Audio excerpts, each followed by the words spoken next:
Bonjour, bienvenue aux portes ouvertes digitales de l'École supérieure du CIPECMA. Nous sommes ravis de vous accueillir.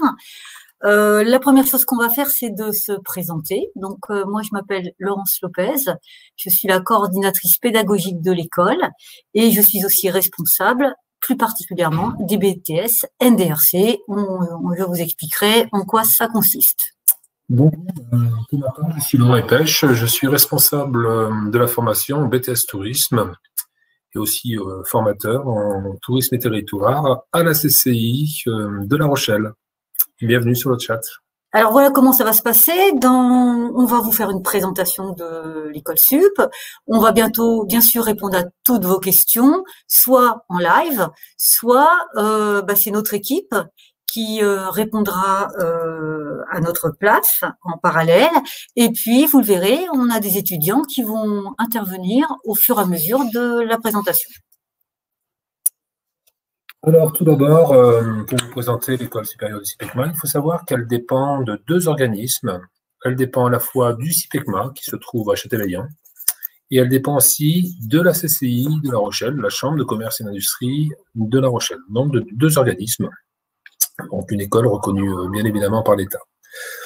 On présente sur ces deux écoles, enfin sur l'école qui se trouve au Minime, l'autre à la CCI, 3 BTS différents, 2 BTS dans le domaine du commerce. Donc, vous avez un BTS NDRC, un BTS MCO, et pour ma part, je suis responsable du BTS Tourisme qui se trouve à la CCI de La Rochelle. Alors, je disais donc les locaux, vous avez donc 2 locaux. Le premier local se trouve pour les 2 BTS commerce, NDRC, MCO sur les Minimes de La Rochelle, au campus des métiers. Et le deuxième, le dernier BTS, tourisme, se trouve à la CCI de La Rochelle. Ces 2 structures bénéficient de restauration sur place puisque les jeunes, les futurs étudiants peuvent déjeuner sur place, mais il y a aussi un restaurant universitaire et des selfs tout autour. Donc, ils bénéficient de tous ces services au sein même des 2 structures. On va maintenant vous faire passer une vidéo, la vidéo de l'école.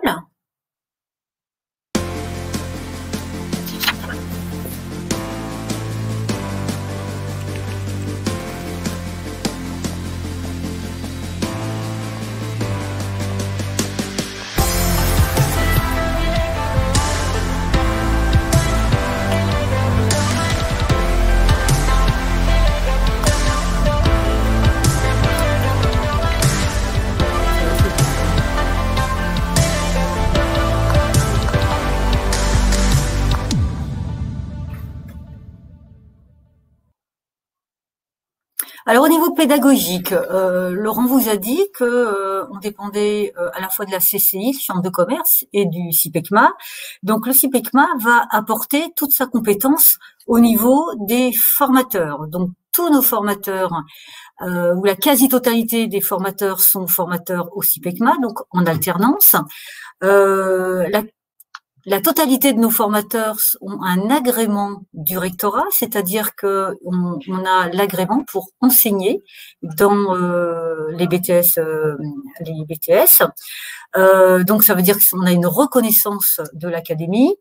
Ce qu'il faut savoir également, c'est que on connaît parfaitement bien les BTS. Chaque année, on présente à peu près 350 jeunes au BTS. On a une parfaite connaissance des examens, ce qui aboutit bien sûr à un parfait, on va dire, entraînement pour les examens et à des résultats qui sont extrêmement bons que vous pourrez voir sur le site de l'école, bien sûr. Donc nous, on vous propose de préparer un BTS. Donc un BTS, c'est un examen en 2 ans, comme un bac, c'est-à-dire que c'est un examen qui est reconnu par l'État, par l'Éducation nationale. Il n'y a pas beaucoup d'examens en supérieur qui sont vraiment reconnus par l'Éducation nationale. Donc c'est un examen, c'est un diplôme surtout qui a du poids et qui est très très reconnu et très apprécié des entreprises, où vous le verrez par les facs ou les écoles si vous voulez continuer des études en bac plus 3. C'est un examen donc national qui est passé donc 2 ans après votre entrée. Donc vous, rentrée en septembre 2021, vous le passerez en mai et juin 2022. Alors, en ce qui concerne le BTS, je vais tout d'abord évoquer le BTS Tourisme. Donc, c'est un BTS qui se déroule sur 2 ans en formation initiale. Donc, ce BTS permet ensuite de travailler dans différents métiers de l'accueil, de l'animation, de la commercialisation, et est très complet puisque vous avez des matières générales, hein, comme la culture générale, le français. Hein, vous avez aussi bien sûr les langues qui sont très importantes, anglais, espagnol, allemand, et vous avez ensuite toute la partie technique, toute la partie des métiers. Sur la production, sur tout ce qui est multimédia, tout ce qui est tourismatique, c'est-à-dire les logiciels que l'on utilise dans le tourisme, et notamment un logiciel qui est très important en agence de voyage, qui est le logiciel Amadeus. Et tout ça nous amène à appréhender les différents métiers du tourisme, comme tout ce qui est agent réceptif, agence de voyage, accueil en office de tourisme, et bien d'autres métiers, puisque c'est très très varié dans le domaine du tourisme. Et j'ai un jeune qui va vous évoquer un petit peu ce que l'on fait tout au long de ces 2 ans, entre l'accompagnement et les matières en elles-mêmes. C'est Jean qui va intervenir normalement, qui va nous parler des métiers. Alors, c'est bon, vous m'entendez là? Oui, très bien. Ok, super. Donc, pour parler un petit peu des matières, on a des profs qui sont très compétents, très gentils surtout. Pour résumer, en espagnol, on a Madame Nieves, qui est vénézuélienne, qui nous fait des cours avec beaucoup de charisme, beaucoup d'humour, elle est très sympa. On a Madame Thompson en anglais, qui vient de Grande-Bretagne. On a aussi de la culture générale et français avec Madame Boursin. On a l'élaboration de la prestation touristique avec Madame Allard. En ce moment, par exemple, on est en train de monter un projet avec les commerçants et artisans de La Rochelle. Une de mes collègues vous en dira plus tout à l'heure. Ensuite, on a la gestion de la relation client touristique avec Madame Montigny. On va également faire de la tourismatique, de la négociation et aussi travailler sur Amadeus, qui est un logiciel de réservation en ligne pour tout ce qui est billets d'avion, par exemple. On va ensuite avoir le tourisme et territoire avec Monsieur Epèche, que vous avez vu.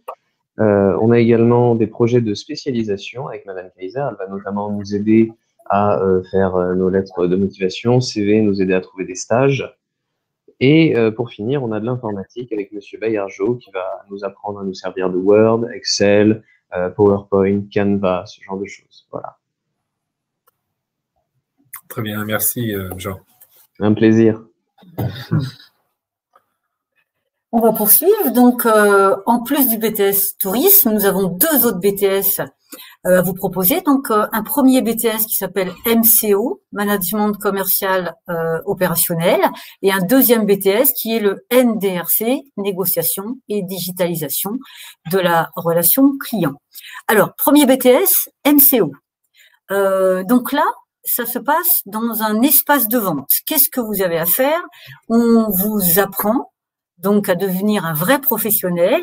Le métier d'un MCO, c'est d'organiser et d'optimiser son espace de vente. Donc d'abord, on va travailler sur la présentation des produits dans l'espace de vente. Alors ça peut être un magasin de centre-ville ou ça peut être un rayon de supermarché. Deuxièmement, on va vous apprendre à animer avec des promotions, avec de la communication. Et la troisième chose, c'est qu'on va vous apprendre à gérer, c'est-à-dire à rendre votre magasin ou votre rayon rentable, puisque c'est quand même l'objectif final d'un commerce. L'autre point, c'est le BTS NDRC. Donc NDRC, c'est plus orienté vers la vente. Alors dans la majeure partie des cas, vous n'avez pas d'espace de vente, pas de magasin. Vous êtes plutôt en relation extérieure avec vos clients. Vous prenez des rendez-vous. L'objectif, c'est de vendre. Donc, c'est de vendre pour une entreprise, soit de faire du suivi client, des clients que vous avez déjà, soit d'aller en chercher. C'est ce qu'on appelle donc la prospection. Bien sûr, il y a un petit peu de gestion, puisque l'objectif, c'est également de vendre des produits, de faire du chiffre d'affaires, mais d'être rentable. Et puis, il y a une nouvelle dimension depuis 2 ans, c'est la digitalisation, le D de NDRC. La digitalisation, c'est comment animer et optimiser les sites Internet et les réseaux sociaux sur un plan commercial, bien sûr. Alors, bien sûr, vous savez le faire sur un plan privé, mais maintenant, on va travailler sur le plan commercial. Et là, vous avez un atout important à jouer, puisque dans beaucoup d'entreprises, les responsables ne savent pas le faire. Et vous, vous êtes jeune, vous êtes habitué à le faire. Et donc, c'est une valeur ajoutée énorme pour une entreprise. Et c'est pour ça que vous êtes vraiment très apprécié. En ce qui concerne l'intérêt donc d'être en parcours étudiant, c'est tout d'abord que vous êtes étudiant. Vous allez obtenir une carte étudiante et vous allez bénéficier de réductions pour de nombreuses activités dans la ville et autres. Et l'intérêt aussi d'être dans cette école, c'est qu'il y a ce lien entre, bien sûr, les vacances scolaires et les stages. Vous allez alterner vraiment les deux. Voilà, vous bénéficiez aussi de toutes les vacances scolaires, ce qui peut vous laisser aussi le temps pour vous de trouver un job, puisqu'on verra tout à l'heure que cette formation est bien sûr payante, mais voilà, vous avez cette possibilité de vous trouver un job en dehors des périodes, de stage et en période de cours. Ce qui est intéressant aussi par rapport à votre parcours étudiant, c'est que vous serez toujours aidé par toute l'équipe, notamment par vos responsables, pour, on vous l'a dit, faire réaliser des CV ou trouver des entreprises. Voilà, vous serez tout le temps aidé. C'est ce qui fait la différence avec une autre école. Voilà, vous serez jamais lâché, vous serez jamais seul. Et c'est pour cette raison aussi que cette formation, on veut des petits groupes, ça ne dépasse pas 15 personnes en général par classe, parce que c'est très important, on peut s'occuper de tout le monde. Donc, vous avez ce parcours étudiant et vous êtes vraiment suivi par tous nos formateurs et par vos responsables de formation. Alors, on me pose la question, y a-t-il des soirées étudiantes d'organiser? Alors, en période de confinement, c'est un peu compliqué actuellement, mais oui, effectivement, il y a des soirées organisées par les étudiants. Alors ça, il faudra voir avec, quand vous allez arriver dans la formation, il faudra voir avec les anciens de quelle manière ça s'effectue. Mais effectivement, oui, il y avait des soirées étudiantes depuis 2020 et je pense 2021, début 2021, on n'en parle pas beaucoup, on n'en parlera pas beaucoup, mais j'espère que ça reviendra vite. C'est important d'avoir cette vie étudiante. Mais c'est pour tout le monde pareil. Très bien, on va poursuivre. Donc, Laurent vous a expliqué qu'il y avait une alternance entre les stages et l'école. Donc, ce que je vais faire maintenant, c'est vous expliquer comment on organise votre parcours scolaire. Donc, le parcours scolaire, il y a une alternance en BTS, 2 cours généraux et 2 cours professionnels. Alors, les cours généraux, ce sont des cours de droit, d'économie, de management des entreprises, un petit peu de culture générale également. Quel que soit votre bac de provenance, il n'y a pas des bacs qui sont surentraînés ou sous-entraînés. Je veux dire, on repart au début des programmes. C'est pas parce que vous avez fait un bac ES que vous êtes meilleur en économie, et de toute façon, on repart sur les bases. Donc ça, faut pas s'inquiéter, quel que soit votre bac. On a des jeunes qui viennent de bacs qui n'ont absolument rien à voir avec le commerce, et ça fonctionne très bien. La seconde partie, bien sûr, on a à peu près 65% de cours professionnels. Alors, ce qu'il faut savoir, c'est que chez nous, tous les formateurs professionnels sont issus du milieu professionnel. Soit ils étaient professionnels dans des entreprises, soit ils ont encore des entreprises et ils donnent des cours, ils font des vacations chez nous. Bon, l'intérêt, c'est que ça assure vraiment un côté déjà actuel. Toutes les informations sont actualisées, toutes les méthodes sont actualisées.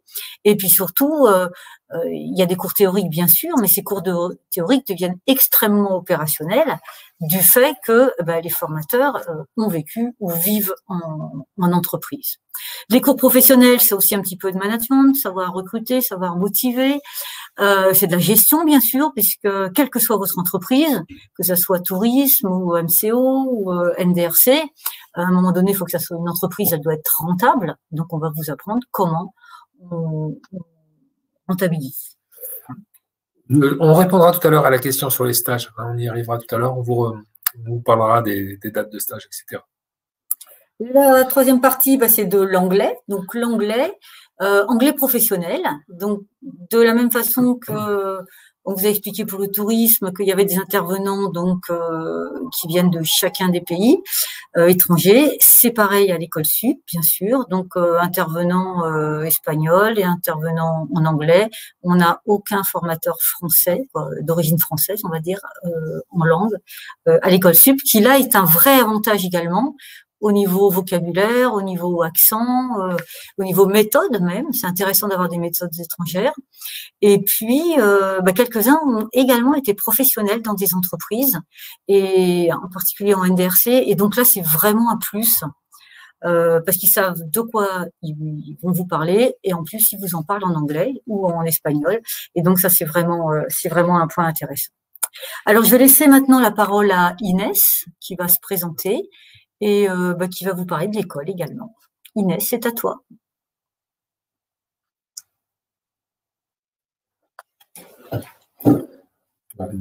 Inès, oui.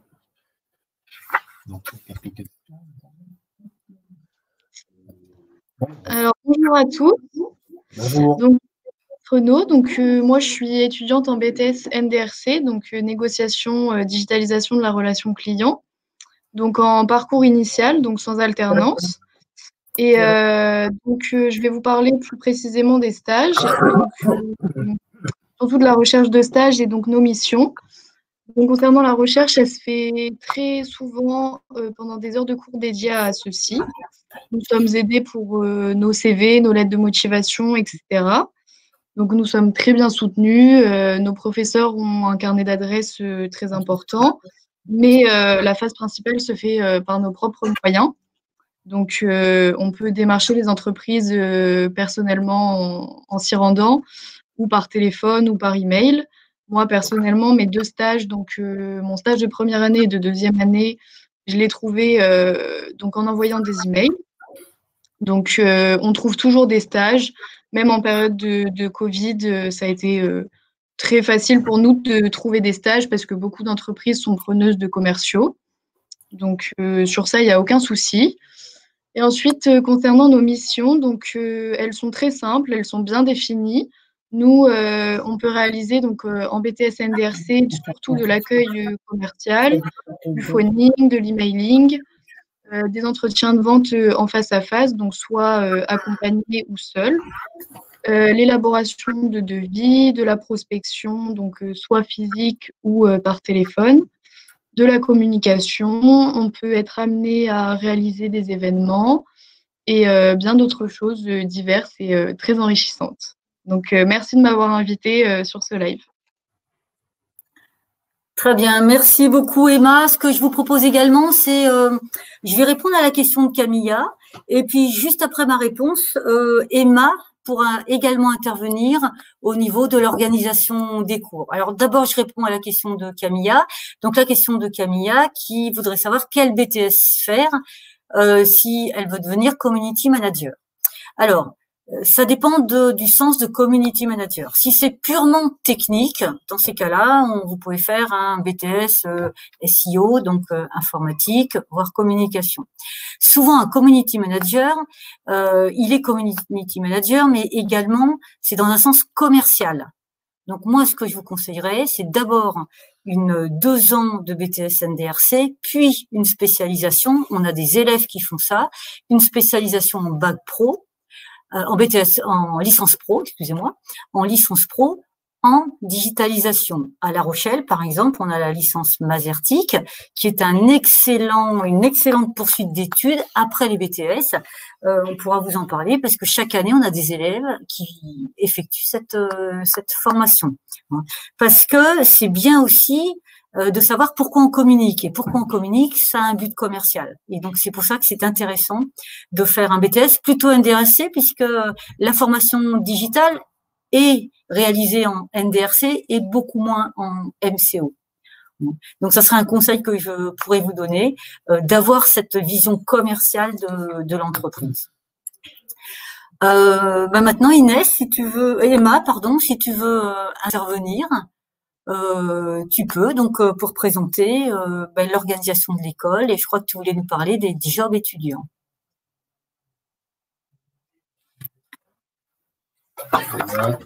C'est bon.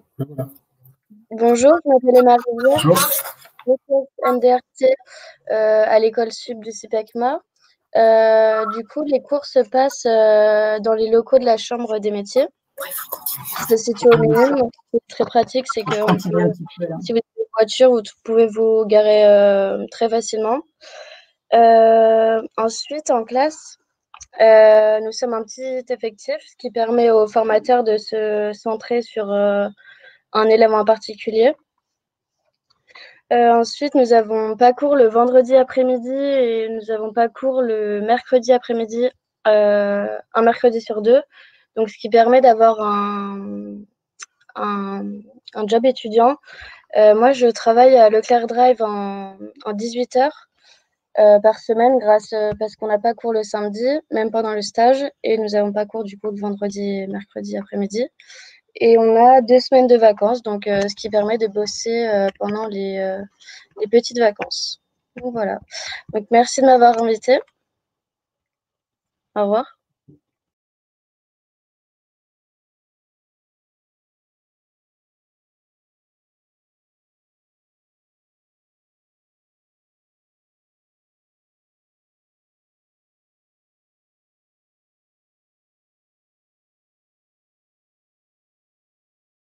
Quelque chose d'important pour l'école, donc ce sont les rencontres professionnelles.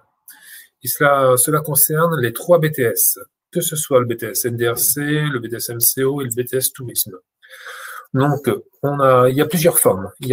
Tout d'abord, on fait venir des professionnels en commerce, professionnels en tourisme, qui viennent directement dans nos locaux et présenter leur manière de travailler. Voilà. Il y a cette interaction entre la théorie et la pratique. Ensuite, comme on le dit à nos élèves, en commerce ou en tourisme, il est important de se faire un réseau et de rencontrer les autres. Donc, les jeunes, on les fait intervenir sur différentes actions de promotion, actions d'accueil, actions d'animation, actions de commercialisation au sein même des entreprises, au sein même de salons. Alors que ce soit pour le NDRC, le MCO, sur des salons comme Evsaline. En BTS Tourisme, vous avez le Festival des séries TV de La Rochelle, où les jeunes font de l'accueil, surtout, beaucoup d'accueil. Le salon comme le Grand Pavois, où à la fois il y a des notions commerciales et des notions d'accueil. Voilà. Ils se font leur réseau et ça leur permet d'obtenir des compétences et un savoir-faire tout au long de ces 2 ans. Il peut même y avoir aussi des relations avec d'autres lycées. Essayer d'avoir des interactions, des rencontres avec d'autres lycées pour avancer, savoir ce que font les autres. Et voilà, c'est important. C'est à la fois, on est sur la théorie et sur la pratique. Et nous, la règle d'or, c'est vraiment de connaître, d'avoir énormément d'expérience professionnelle tout au long de ces 2 ans. C'est-à-dire qu'au bout de 2 ans, on peut quasiment travailler avec ce BTS. Mais bon, c'est bien de continuer aussi ses études. Voilà. D'autre part, les stages. Donc, il y a toute une série de stages, que ce soit pour le BTS Commerce ou le BTS Tourisme. En ce qui me concerne, pour le BTS Tourisme, il y a donc 3 stages sur les 2 ans. Un premier stage long de 8 semaines et 2 stages de 2 fois 3 semaines. C'est un petit peu différent pour la partie commerciale, mais il y a aussi des stages. Le mieux, c'est de réaliser ces stages dans des endroits différents. Essayer de jouer sur la polyvalence et de connaître de tous les rouages, à la fois du commerce ou du tourisme. Et nous, on pousse nos jeunes et on les aide dans leur démarche.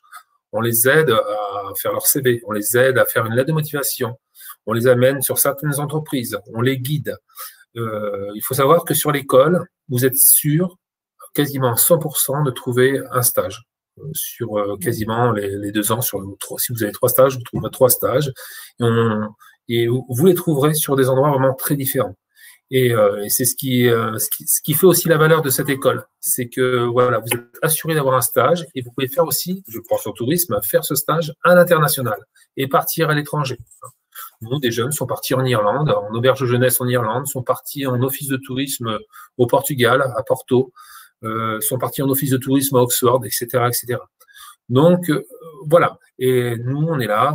Voilà, si on a un CV à vous faire rédiger en anglais, ben, on vous fait rédiger en anglais. On vous aidera pour tout ça. On vous aidera pour vos recherches. Et bien évidemment, sur ces 2 ans, il y a la possibilité de faire un voyage d'études. Donc, il y aura la création d'une association pour les jeunes, de créer une association et de gagner de l'argent tout au long de l'année par rapport à différentes actions, partir ensuite en voyage d'études. Depuis que l'école existe, les jeunes sont partis à Marrakech, sont partis aux Açores, mais vous pouvez aussi partir en France.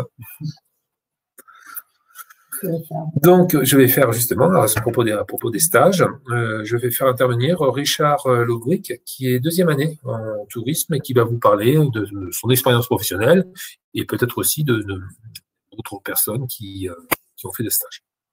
Richard, c'est à toi. Alors, vous me recevez, vous m'entendez? Oui, très bien. Bonjour Richard.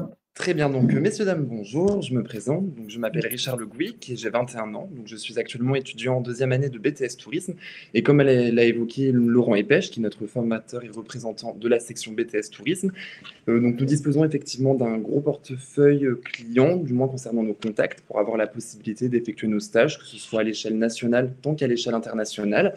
Donc, concernant nos stages, on a la possibilité de les effectuer donc, dans des établissements hôteliers, comme l'hôtellerie de plein air, mais également pour les effectuer dans des billetteries, comme Disneyland ou alors les Tours de La Rochelle. Et concernant les possibilités de stage, le choix est très large et très diversifié, donc cela peut vous permettre également de bénéficier d'une grande expérience et une grande qualité voilà, de compétences que vous pouvez acquérir tout au long de vos stages. En l'occurrence, j'ai effectué mon stage dans un hôtel 5 étoiles, donc dans la ville de La Rochelle, et un second stage à Versailles, dans un hôtel 4 étoiles. Donc voilà, c'est une opportunité également de pouvoir voir au-delà de notre ville ce qu'il se passe ailleurs. Et concernant nos stages, vous avez soit la possibilité de démarcher par vous-même, ou alors ce sont nos formateurs qui, eux, nous suggèrent quelques adresses afin de pouvoir trouver nos stages. Donc voilà. Merci. Merci à toi, Richard. Merci beaucoup. On va revenir donc sur d'autres avantages de l'école sup. La première chose, c'est qu'on vous fournit donc gratuitement la licence du pack office, c'est-à-dire que vous disposez de PowerPoint, d'Excel, en particulier de Word, bien sûr. Il y a en fait peu d'étudiants au départ qui l'ont sur leurs ordinateurs. Donc, c'est un véritable atout. Et pendant 2 ans, donc, on vous met à disposition la licence pack office. Vous avez un crédit photocopieur, donc pour à peu près 250 photocopies. Donc, nous, on n'est pas trop engagé vers les photocopies, on est plutôt engagé vers le zéro papier. Donc, vous avez également à votre disposition un portail, plusieurs plateformes même sur lesquelles on peut discuter, on peut enregistrer des cours, on peut passer des cours en direct. Quand il y en a un qui est malade, par exemple, on peut enregistrer le cours, le faire participer au cours en direct. On vous propose aussi des logiciels professionnels. Bon, pour nous, on a un accès Amadeus, on a un accès PrestaShop, on vous forme sur WordPress, par exemple. On peut vous aider également pour si vous avez besoin d'aménager vos examens. Il y a des jeunes qui sont dyslexiques, par exemple, et donc on leur apporte une aide. Donc on prévoit les examens blancs en fonction de ces éléments. Donc, comme on vous l'a dit, les effectifs sont petits. C'est une volonté de notre part, de façon à ce qu'on puisse vous suivre et que tous ces outils soient mis à votre disposition dans un cadre. Non pas on vous les jette pas, on les met à votre disposition dans un cadre et on suit avec vous. Alors, une autre question en effet, est-ce qu'il est trop tôt pour se préinscrire? C'est un petit peu tôt. En fait, nous, ce qu'on vous conseille de faire, bon, vous allez voir, en effet, Séverine Velg va intervenir. On vous conseille de le faire à partir de janvier. Ça vous permet de bien réfléchir. Et nous, ça nous permet de nous organiser, etc. Séverine va vous en reparler de toute façon. Donc ça, c'est très bien. Donc c'est le tourisme, c'est Maïlis. Donc on va faire intervenir Maïlis. Je répondrai après. Oui, oui. Et je répondrai à Mathilde tout de suite ça, après. Ouais. Maïlis, c'est à toi. Sur l'ordinateur peut-être de Jean, à mon avis. Voilà. Maïlis. Bonjour Maïlis. Alors, du coup, je m'appelle Maëlys, je suis en première année de BTS Tourisme et je vais vous parler des avantages de l'école. Donc, les BTS, ils sont situés à La Rochelle. Il y en a un à la CCI et deux autres à la Chambre des métiers. Et du coup, ça amène que c'est pas loin du centre-ville. Les stages, Laurent Epech et Anita Kaiser nous proposent régulièrement des stages et ont un large réseau qui nous permet de trouver facilement des stages et d'être vachement orientés. Du coup, en outils, on a le back office, donc on travaille sur Word, sur Excel, sur PowerPoint. Malgré le Covid, on arrive à faire des sorties scolaires, des sorties sur une journée. Par exemple, en début d'année, avec Madame Antini, on est allé faire un Terra Aventura, c'est un parcours d'orientation dans La Rochelle. Et vendredi, on va avec Monsieur Epech faire une visite guidée en trottinette électrique de La Rochelle.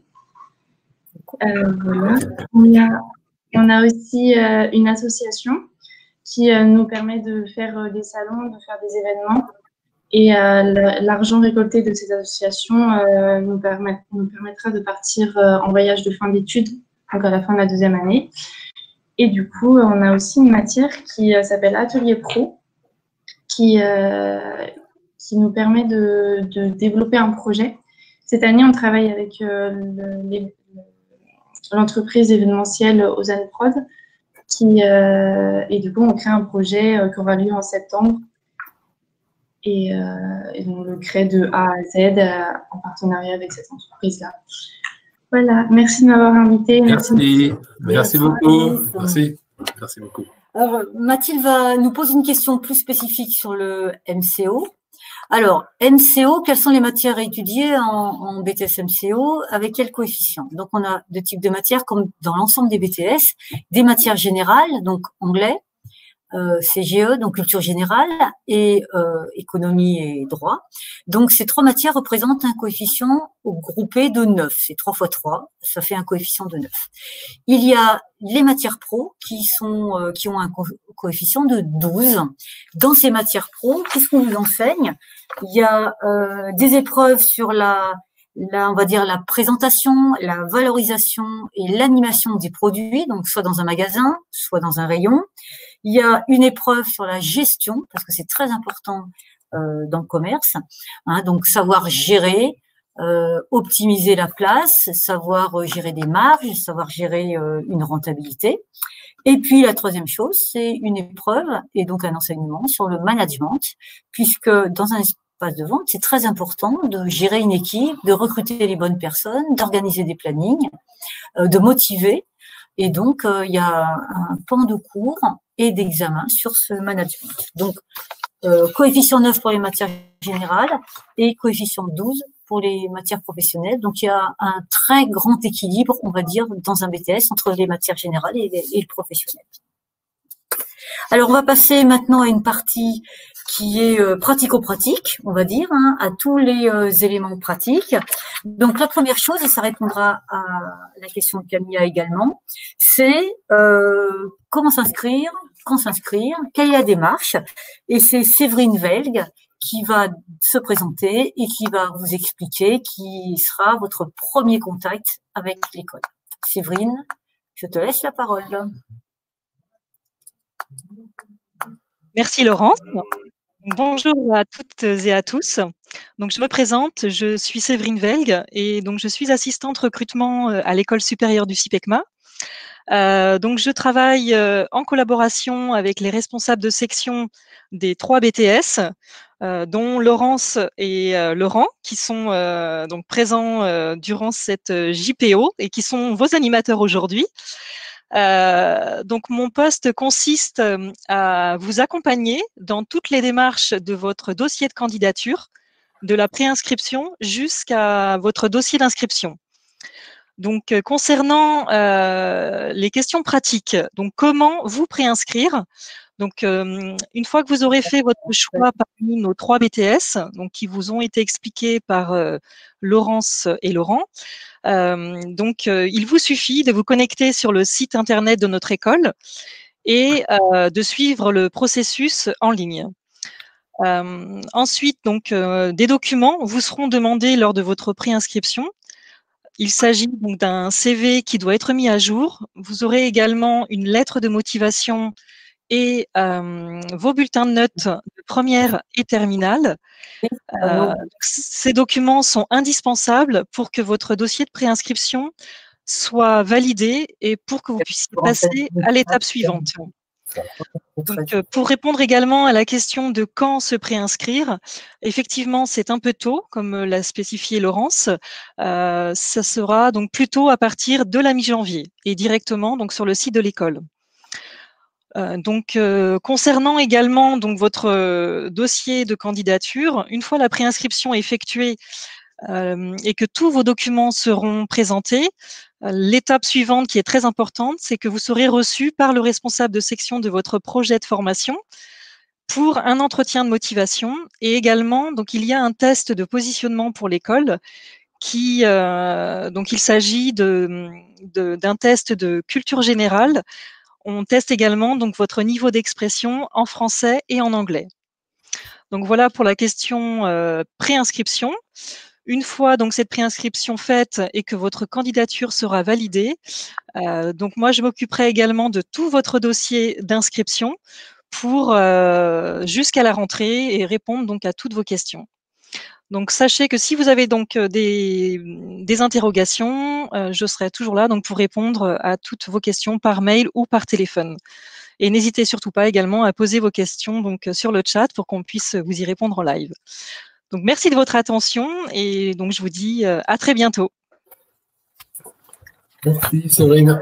Alors, autre détail pratique, c'est la protection sociale, c'est important pour un étudiant. Donc 2 choses, la sécurité sociale et puis la mutuelle. Alors, sécurité sociale, vous serez étudiant, vous aurez donc une carte d'étudiant, vous allez bénéficier de la sécurité sociale qui est gratuite pour tous les étudiants.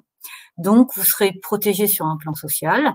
En fait, vous allez conserver pour la plupart la sécurité sociale de vos parents et pour ceux qui travaillent, la sécurité sociale issue de vos employeurs ou ceux qui ont travaillé de la même manière.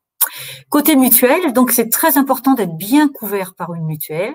De la même manière, la plupart d'entre vous, vous allez être encore couvert par la mutuelle de vos parents ou si vous n'êtes pas couvert par une mutuelle, on va vous encadrer pour si vous le souhaitez, il n'y a rien d'obligatoire pour les mutuelles. Si vous le souhaitez, adhérer à une des 2 mutuelles étudiantes qui sont actives sur le Poitou-Charentes. Mais il n'y a rien d'obligatoire. Ceci dit, j'insiste, c'est très important pour un étudiant, comme pour n'importe qui d'ailleurs, d'être bien protégé sur un plan social. Alors, une question, est-ce qu'on peut s'inscrire en même temps au CFA et à l'école sup?